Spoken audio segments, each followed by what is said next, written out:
Notre prochain invité, il est candidat à la mairie de Saint-Pierre-de-la-Rivière-du-Sud, Christian Collin. Bonjour. Bonjour, M. Mounier. Ça va bien? Oui, très bien. Oui? Oui.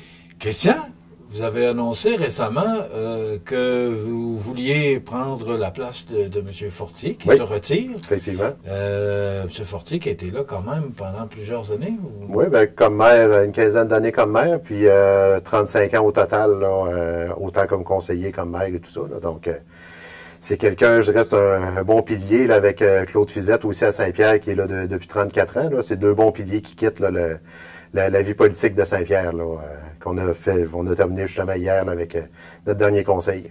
Et là, vous avez décidé de prendre la place, mais ça fait longtemps que vous y pensez. Oui, ben moi, il y a 4 ans déjà, M. Fortier m'avait demandé, parce que lui, déjà là, il disait bon, est-ce que je continue? Il n'avait vraiment pas l'intention de revenir dans le stade. Ben, c'est ça. Nous autres, il nous avait déjà parlé que, justement, après là, son dernier 4 ans, là, puis, ben, ça, il avait ouvert la porte de dire, ben, OK, s'il y en a qui s'intéressent, puis moi, j'avais déjà mentionné que ça pouvait m'intéresser, puis là, depuis 1 an, là, on en avait reparlé aussi, de savoir, ben, OK, est-ce qu'il y en a qui sont prêts à prendre la place des gens qui étaient autour de la table du conseil?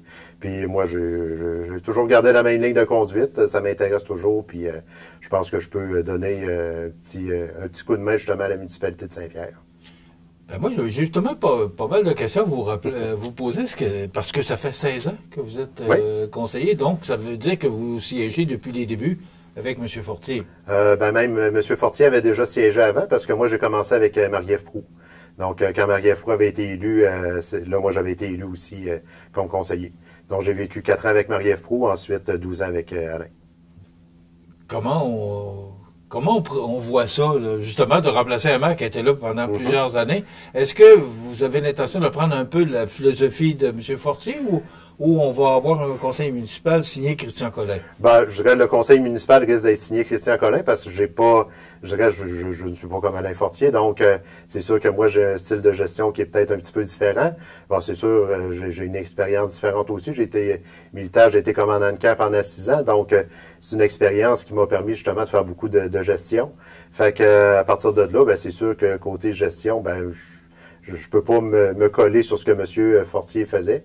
Mais c'est sûr que ce qui a été fait dans les dernières années ne sera pas mis de côté parce qu'il y a des très belles choses qui ont été faites à Saint-Pierre dans les dernières années. Juste à penser au centre récréatif, là, où on a une patinoire couverte qu'on peut utiliser à l'année pour faire nos activités, des choses comme ça. Ben, ça a été monté justement là, dans ces 12 dernières années-là. Donc, c'est le genre de projet que moi, personnellement, ben, je veux qu'on prenne puis qu'on puisse faire en sorte de pousser plus loin, de faire en sorte que les gens de la région puissent l'utiliser encore plus, qu'il soit ouvert plus souvent, plus longtemps et tout ça. Là. Donc, c'est vraiment de surfer un peu sur ce qui a été fait dans les dernières années, mais en y mettant ma petite touche personnelle. Ben c'est ça. Ça m'amène justement, vous dites, vous voulez avoir un style de gestion bien à vous. Vous voyez la gestion comment pour la municipalité pour les prochains 4 ans? Ben, moi, ça a toujours été un travail d'équipe. Toutes les fois où j'étais dans des postes de gestion, le travail, c'était vraiment là, de travailler avec mon équipe. Pour l'armée, j'avais tout le temps une équipe d'une dizaine de personnes qui travaillaient avec moi. Puis moi, en tant que tel, j'étais un peu le chef d'orchestre de ces gens-là. Donc, c'est pas moi qui prenais toutes les décisions. En 6 ans, j'ai peut-être mis 1 fois ou 2 mon pied à terre pour dire, OK, on va faire ça, parce que c'était des situations particulières, mais la plupart du temps, j'aime ça que ce soit les gens qui amènent les situations, puis c'est parce qu'à ce moment-là, ça les implique à réaliser des choses. Donc, parce que moi, si j'amène des choses, ben, il y a des bonnes chances que je vais peut-être être le seul à porter le ballon. Alors que si c'est les gens autour de la table qui amènent les dossiers, ben, eux vont être intéressés, après ça, à prendre les dossiers, puis à les porter jusqu'à bon terme. Puis moi, ben, je vais pouvoir les appuyer là-dedans, peut-être les conseiller, peut-être parce que on s'entend avec 16 ans d'expérience au conseil, ben, il y a des choses qu'on a vues. C'est sûr que la gestion municipale a changé beaucoup quand même en 16 ans. Alors, on en discutait justement hier, juste point de vue paperasse et tout ça. Donc, tout ça, ben, c'est sûr que le fait d'avoir été là 16 ans, ben, va me permettre d'avoir déjà une longueur d'avance pour vraiment bien aligner certains dossiers. Parce que des fois, on peut avoir une bonne idée, mais la bonne idée peut parfois prendre beaucoup de temps à se réaliser parce qu'on n'a pas tout ce qu'il faut pour le faire. Là. Vous dites que la gestion a beaucoup changé depuis les derniers 16 ans. Qu'est-ce qui a tant changé? Je dirais surtout la lourdeur administrative. Bon, et que je suis surpris. Parce que je pense que tout le monde qui ont passé avant vous ici sur nos ondes mentionne justement la lourdeur administrative des municipalités. Oui, parce que je regarde, là, c'est quand je suis rentré il y a 16 ans, nous, on avait un DG tout seul qui faisait tout. Donc, qui faisait tout le travail de DG. Maintenant, ben, on a 2 personnes qui sont là à temps plein. Puis les 2 personnes à temps plein, ben, ils ont beaucoup de travail, tellement que, à un moment donné, on se dit, ben, écoutons, est-ce que ça prendrait une autre personne de plus? Mais là, nous, on a une municipalité de 860 personnes. Puis là, on se dit, OK, on a déjà 2 personnes qui travaillent à temps plein, puis ils sont surchargés, puis on comprend pourquoi ils sont surchargés, parce qu'à chaque fois qu'il y a un petit quelque chose, à un moment donné, par exemple, là, une dizaine d'années, ben, ça prenait 2 feuilles pour faire une demande. Là, aujourd'hui, ça en prend 5. Mais là, c'est 2 fois et demi plus de temps pour remplir un document. Fait que ce temps-là, ben, on ne l'invente pas, là. Fait que c'est pour ça la lourdeur administrative, elle est là. Puis elle provient pas de l'interne. C'est pas la municipalité qui se donne une lourdeur, c'est tous les organismes autour, principalement bon, le gouvernement qui, des fois, nous demande des choses que auparavant, on n'était pas obligé de faire nécessairement. Là. Puis qu'on a les mêmes besoins, justement, que les grandes municipalités. Exigences aussi. Oui, les mêmes exigences que les grandes municipalités, sauf que si je prends la ville de Montmagny, il y a beaucoup plus de personnel pour gérer toutes ces exigences-là que la municipalité de Saint-Pierre. Mais on exige la même chose. Donc, qu'on fasse une demande de soumission à Montmagny ou on fasse une demande de soumission à Saint-Pierre, c'est le même document. Mais à Montmagny, peut-être qu'eux sont capables d'avoir une personne qui va passer une partie de sa tâche là-dessus, alors que nous, ça fait partie des tâches de la DG. Non? C'est un bon point que vous apportez là. C'est pas nécessairement parce que la municipalité est plus petite qu'on a des largesses du gouvernement. Là. C'est exactement les mêmes spécifications que vous avez à remplir par rapport à une grosse municipalité, une petite. Eux autres, ils ne regardent pas ça. Là. Exactement. C'est là que, justement, cette lourdeur-là, ben, en même temps, c'est là un peu, je vois mon travail comme maire, peut-être d'essayer, justement, de faire en sorte que cette lourdeur-là, ben, si on est capable, à un moment donné, de faire diminuer la lourdeur, ben, d'aller vers ces choses-là, de faire des représentations pour dire, ben, regardez, ça n'a pas de bon sens, nous autres, puis on sentait que des municipalités en bas de 860 habitants dans notre MRC, on n'est pas la plus petite municipalité, nous autres, là à Saint-Pierre. Là. Donc, il y en a qui ont les mêmes charges que nous, puis ils ont encore moins de personnes. Là. Fait que c'est une réalité qui touche vraiment toute la région ici. Là. Christelle, je ne peux pas faire autrement que vous poser la question. On parle beaucoup de fusion municipale. Ça vient de se faire à la Pocatière. On a reçu M. Bérubé, qui est maire, le nouveau maire de la nouvelle ville de la Pocatière, avec Saint-Onésime et Sainte-Anne-de-la-Pocatière. Il y a d'autres municipalités qui jasent de ça, des possibles fusions.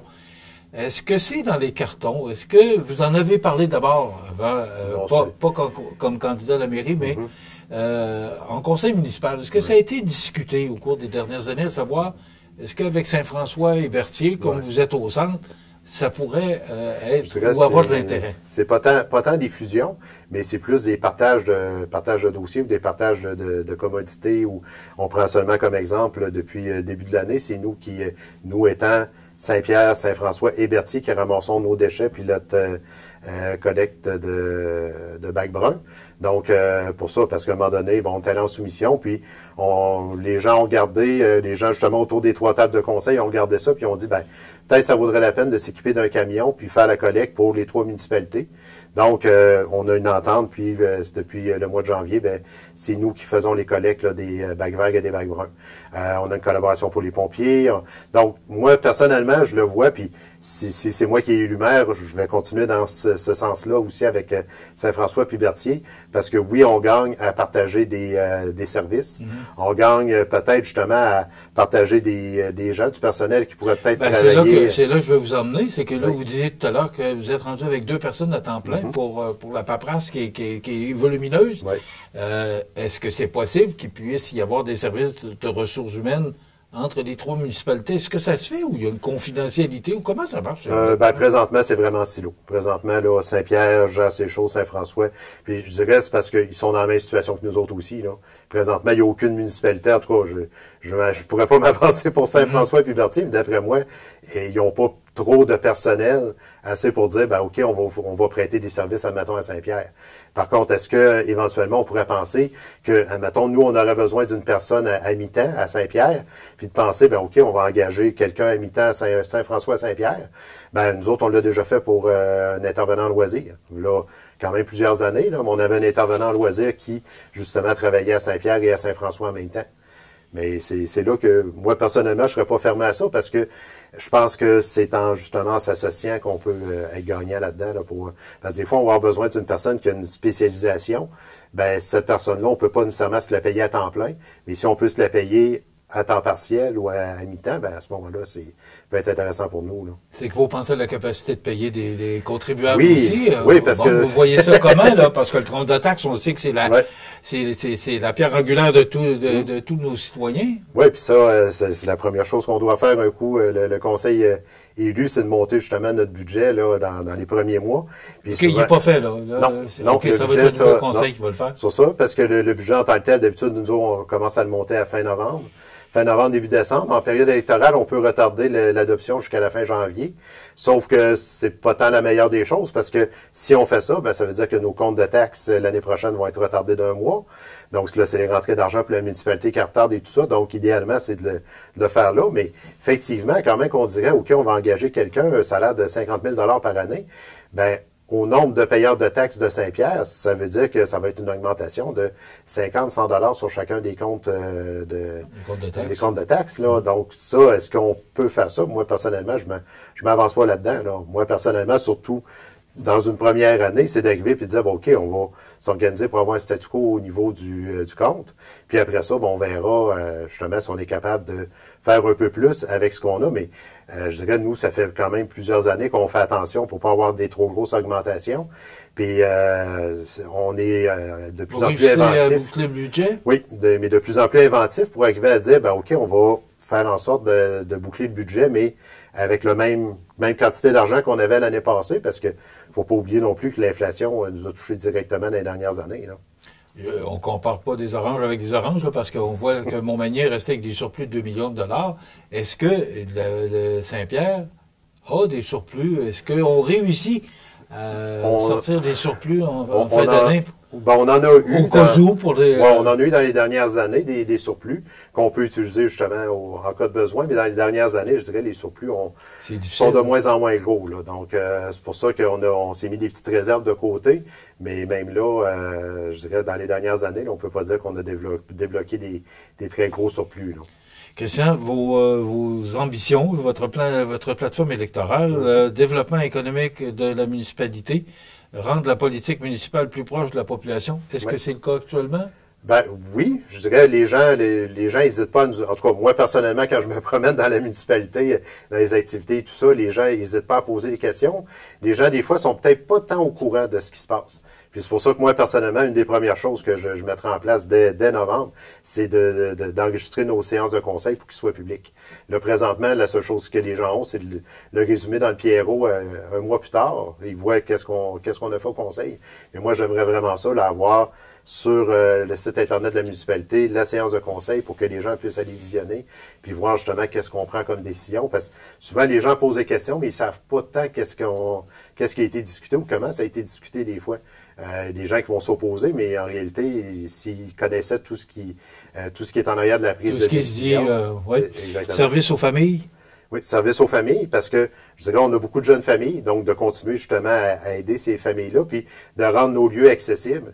Parce que moi, je regarde, on a des centres des loisirs et tout ça, on a beaucoup de personnes aînées. Ben moi, j'aimerais ça que les aînés puissent aller justement dans nos installations sur semaine, aller jaser, aller jouer aux cartes, aller partager, faire de la cuisine collective, des choses comme ça. On a les installations pour le faire. Donc, il reste maintenant justement à faire le partage à ce niveau-là. Là. Et offrir un local à tous les aînés et les adolescents qui pourraient rassembler pour différentes activités, c'est un peu dans le sens. Mais le local, est-ce que vous l'avez actuellement ou c'est dans les projets? Non, des locaux, je dirais à Saint-Pierre, on est chanceux là-dessus parce que des locaux, on en a quand même pas mal. On a une belle salle des loisirs qui est là, qui peut loger une centaine de personnes. On a la patinoire, le centre récréatif qui, c'est une patinoire l'hiver, mais l'été, ça peut servir de salle de jeu. Je dirais l'été, il y a des gens qui jouent au badminton là tout l'été. Donc, moi, personnellement, ce que j'aimerais, c'est que les gens, s'il y a un groupe de personnes qui sont disponibles mercredi après-midi, ben qu'ils puissent justement aller jouer à patinoire ou qu'ils aillent patiner l'hiver, puis que l'été, ils puissent aller jouer au badminton en plein jour, des choses comme ça, ce qui, présentement, se fait pas nécessairement. Donc, moi, j'aimerais ça que pour, justement, pour Saint-Pierre, pour les prochaines années, là, de faire en sorte que toutes nos belles infrastructures là, puissent profiter à tout le monde, puis que justement, les gens puissent dire, ah, ben c'est vrai, OK, j'ai investi tant d'argent en payant des taxes, ben là, maintenant, je vois où mon argent va, puis je suis capable d'avoir un retour, justement, sur l'investissement qui a été fait. Là. On n'a pas parlé, il reste une trentaine de secondes, Oui. on n'a pas parlé de vous, mais vous êtes professeur Oui. Ici à l'école Caso. Oui, enseignant de sciences, oui. Oui, puis vous avez parlé beaucoup au conditionnel ou au passé. Côté militaire, vous êtes un haut gradé au côté militaire. Est-ce que ça continue ou vous abandonnez cette... Non, ben moi je m'occupe encore du programme des cadets ici dans la région. De Donnacona jusqu'à Rivière-du-Loup, là, je m'occupe des corps de cadets. Là, on en a 13 dans la région. Fait que c'est ça, moi je chapeaute, j'aide les gens là, à ce niveau-là. Puis non, je suis toujours impliqué, mais c'est surtout l'été. J'ai fait 28 ans à Valcartier là, pour travailler pour le programme des cadets. Puis c'est ça, j'ai quitté justement l'année passée, là, après 28 ans. Puis je m'étais dit, bon, justement, je voulais me lancer en politique municipale. Fait que je dis, bon, je pourrais pas faire l'été, travailler 2 mois à l'extérieur de chez moi, puis en même temps être maire d'un endroit, là, je pourrais pas. Donc, j'ai pris une décision à ce niveau-là, mais je reste quand même encore dans les forces armées. Alors, si vous êtes ici aujourd'hui, c'est parce qu'il va y avoir, ou il devrait y avoir élection à Saint-Pierre de la Rivière-du-Sud, parce qu'on n'a pas eu confirmation de l'autre candidat qui ne s'est pas annoncé officiellement.